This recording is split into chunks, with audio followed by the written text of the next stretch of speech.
Let me ask you something personal. When was the last time you felt genuinely well? Not just functioning, not just getting through the day, but actually energized, clear-headed, and strong in your own body?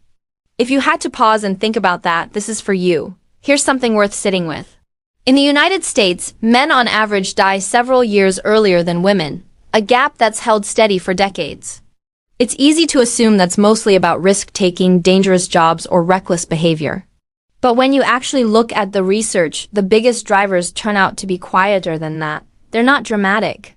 They're habits so ordinary most men never think twice about them, and that's exactly why they're so dangerous. Today, we're walking through 5 of the habits most consistently linked to shorter lifespan in men, based on real research, not internet myths. And the one at the very top of the list might genuinely surprise you, because it isn't the one most people expect. Let's start with something a lot of men already suspect plays a role: alcohol. And it does, but maybe not in the way you'd assume. Heavy and binge drinking patterns, several large drinks in one sitting, are consistently linked with far more health damage than the same total amount spread out over time. Your liver can only process roughly 1 standard drink per hour. When you exceed that repeatedly, especially in binge patterns common on weekends after a stressful week, liver cells sustain damage faster than they can regenerate, inflammation builds, and over years this contributes to fatty liver disease and reduced liver function. This effect compounds with age. The same drinking pattern that felt manageable at 25 puts meaningfully more strain on the body at 50. Beyond the liver, heavy drinking is tied to disrupted sleep, elevated blood pressure, and increased inflammation throughout the body. The fix isn't about perfection or eliminating alcohol entirely for everyone. It's about honest awareness of your own pattern, building in alcohol-free days, pacing drinks when you do drink, and recognizing that the weekend binge pattern common among American men carries more risk than steady, moderate consumption. Next, chronic stress.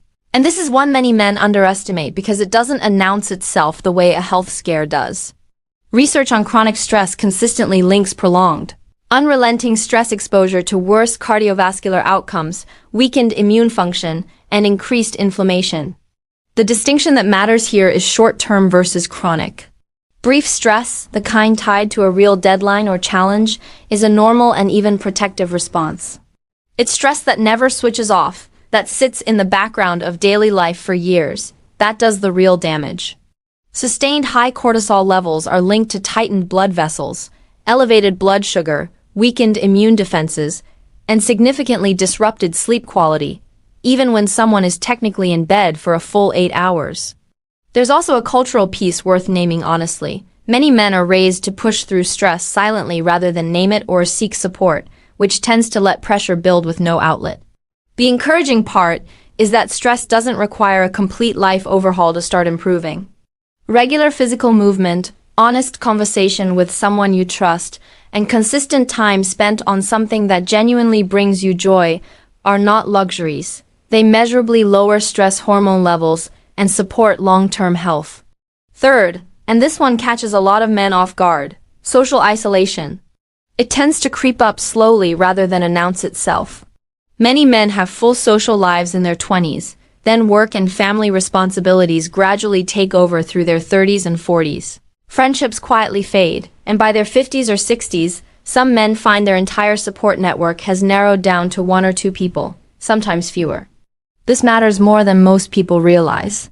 A well-known meta-analysis by researcher Julian Holt-Lunstad, examining data from hundreds of thousands of participants, found that social isolation and loneliness are associated with a significantly increased risk of early death, with effects comparable in scale to well-established risk factors like smoking.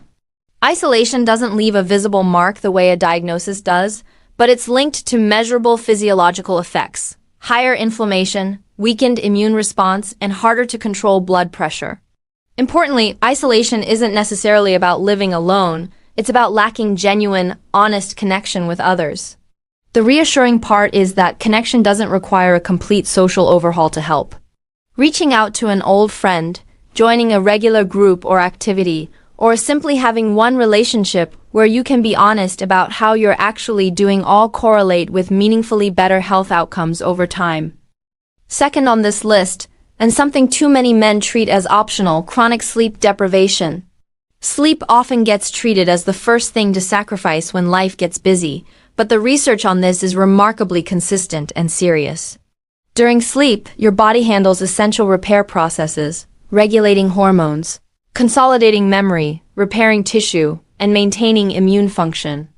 Consistently getting insufficient sleep is linked to increased risk of cardiovascular disease, impaired blood sugar regulation, weakened immune response, and elevated blood pressure.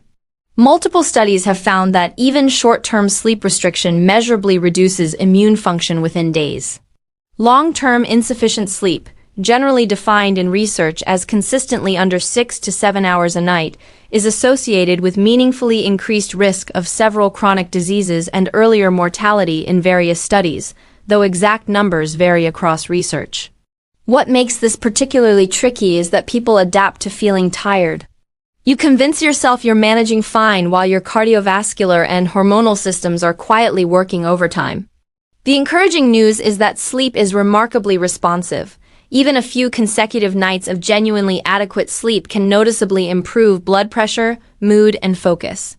Practical steps that actually help include keeping a consistent bedtime even on weekends, reducing screen time before bed, keeping your sleep environment cool and dark, and limiting caffeine in the afternoon and evening.